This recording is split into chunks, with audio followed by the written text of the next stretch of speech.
Okay, so right now we are going to talk about another point that causes hypoxia, and this is an important point. It's called hypoxemia. Now, basically, hypoxemia means that we have low O2 within the blood.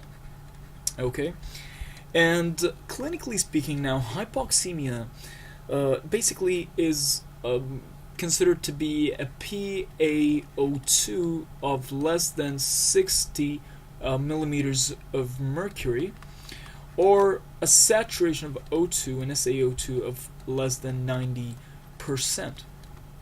Okay, so this is the clinical definition of hypoxemia. But now we want to know how the O2 gets into the blood so that we can identify the causes of hypoxemia. Okay, so basically, every gas in the atmosphere has a pressure. Okay, and this pressure is basically defined as the fraction of that gas in the atmosphere times the atmospheric pressure. Okay, so in cases of oxygen, it is basically 21%, so 0.21 times the 760 millimeters of mercury, which is the atmospheric pressure at sea level, and this will give us approximately 160 millimeters of mercury. Okay, now we have another pressure, and this pressure is called the pressure of inspired O2, and this is basically the pressure of oxygen, of the inspired oxygen, is not the pressure in the alveolus.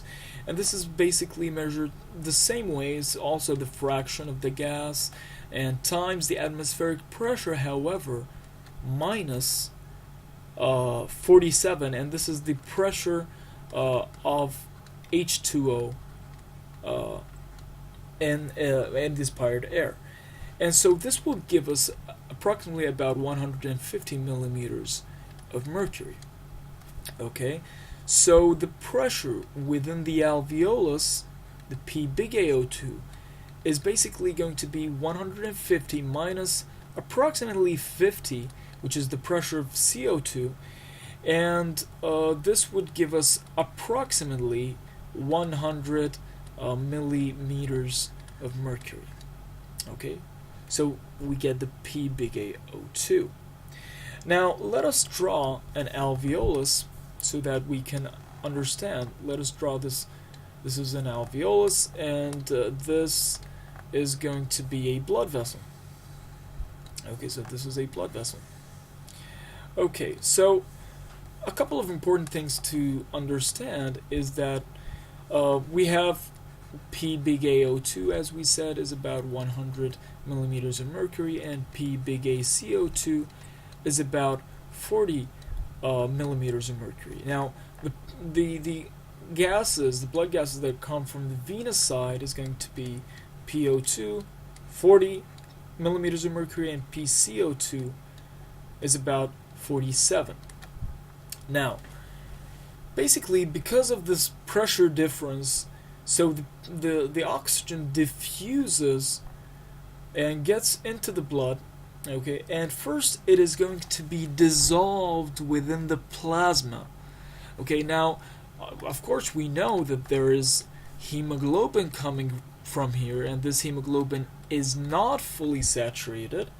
Okay, and so the O2 basically diffuses, it basically dissolves within the plasma, creating a pressure, a PaO2 of about 100 and a PaCO2 of about 40, and it creates this pressure once it's dissolved in the plasma, and then it uploads onto hemoglobin, and only then, and then of course it gets transported and diffuses into other tissues in the body.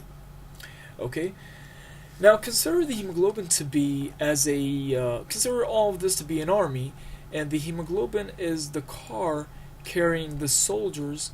Okay, let us draw it right here. It is a car. Okay, forgive my drawing. And it is a car carrying oxygen soldiers. Okay, so you have 4 oxygen soldiers right here. And of course we also have the PaO2, which is troops on the ground, creating that pressure, the PaO2, and those are organs. Now those troops on the ground, they would go and they would clear those organs. They will basically go and diffuse into the tissues, creating a decreased pressure right here because they're gone. Okay, and so the hemoglobin right now downloads, okay, the oxygen and creating more troops on the ground, and so on and so on and so on. Now, this is a simple way of looking at it. Now, a lot of people, they confuse something that is called O2 content. So they confuse it with PaO2. They think that O2 content is the PaO2, and this is actually not the case, because O2 content depends. Basically, the oxygen in the blood is carried either dissolved in the plasma, so it's either PaO2, or either uploaded onto hemoglobin. Okay, and actually we get 20 mils of oxygen per every 100 mils of blood. Okay, so this is why we say that O2 content is about 20% volume.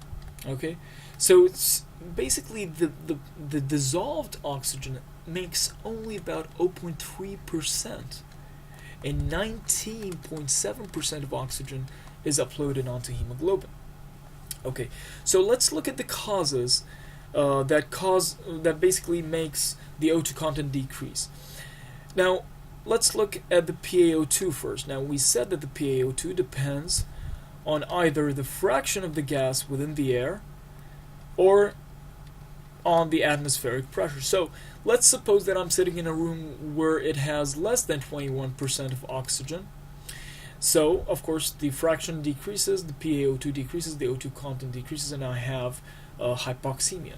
Let's say that I go up a mountain, okay, and we know when we go up, the pressure goes down.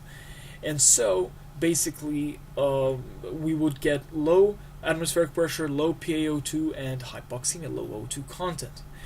Now, the hemoglobin, basically, it depends on two factors. Once I've drawn the first factor right here, actually. It's basically the hemoglobin concentration, okay? And can you basically name a case where we have a decreased low hemoglobin concentration? Of course, anemia. So anemia, when I have anemia, I have low hemoglobin concentration, so I have low O2 content. Now, the other factor is that I have the saturation